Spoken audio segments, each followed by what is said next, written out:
our core exercises as we look at this, and it's a double rondo, and the background on this is it's continued to grow. So originally the double rondo, very popular with positional play people, and this idea of rondos and how do you add direction, and how we've progressed it is it's one of our habit exercises. So as we look at our training methodology, it's one of our introductory exercises in the sessions.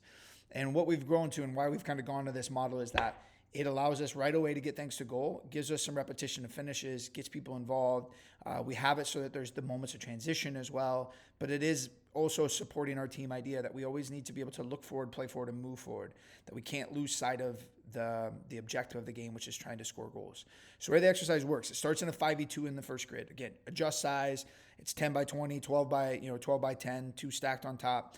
It is what fits the need of your players. But currently, we prefer not to have a number of passes that you must play before you can go forward. If this is the first time we do it, we possibly say, all right, let's get 3 moving so they understand that they're trying to create the right moment to play forward, recognize how do we move the defenders to do it. But let's say for now, there's no rules. You're just trying to find that target player. So this grid is looking to connect enough passes to find a player who is able to face forward. Now, once they're able to face forward, can we find a ball into the highest player? As that ball is moving, we move to then support to try to then create a one-touch finish. So wherever the space is for the layoff, this player can come in and they're looking to finish first time. Now, some of the ideas when it comes to the defensive perspective, these players, the whites, are able to move and press and transition as the ball progresses. So they're not sewn to this space.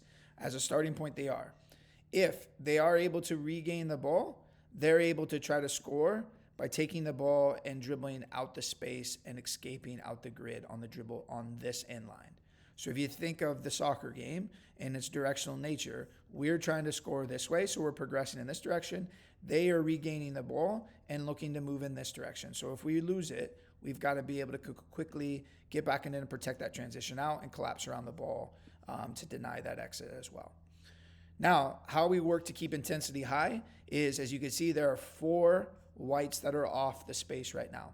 The coach is there, ball goes out, the coach continually puts a new ball into the building team, and then every 15 to 20 seconds or 30 seconds, depending on where we're at from a load management perspective, we will say new defenders. So these 2 defenders will exit and 2 new defenders sprint on. This keeps the intensity high, and also for some of the teams that are struggling to get the ball forward, a little bit of moments of chaos, a little bit of like transitional openness, and so now maybe we can take advantage of the transition and get the ball forward at the same time. From a progression standpoint, how can we make this more complex or keep demanding more is we then add a 3rd defender here. Now what this does, so from here, we're just trying to get the habit of receiving and body orientation in a way that you can see forward, play forward, and move forward.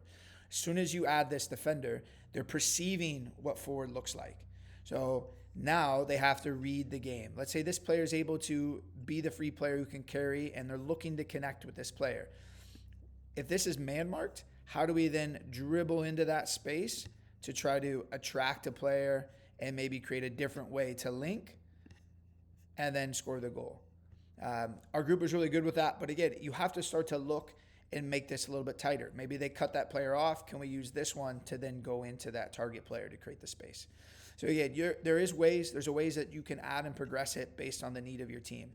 The last thing I'll note is one of our ideas or concepts when it comes to forward and progressive play is that if we penetrate into our highest player from, let's say, the right side of the field, this will oftentimes attract majority of the defending pressure to this space. So their eyes, everybody, their body will follow the ball into here, which means the space for the finish or the space for the next action will be opposite from the side in which we were able to penetrate from, because eyes follow the ball typically defensively. So then that means this space would be open if we penetrate from this space. So again, one of our team's favorite exercises, we do it quite often, probably at least once a week, but it's really easy, gets the session going, gets finishes done, and it gives us that one-touch finish and around those spaces that we want to score in when it comes to our style of finishing as well.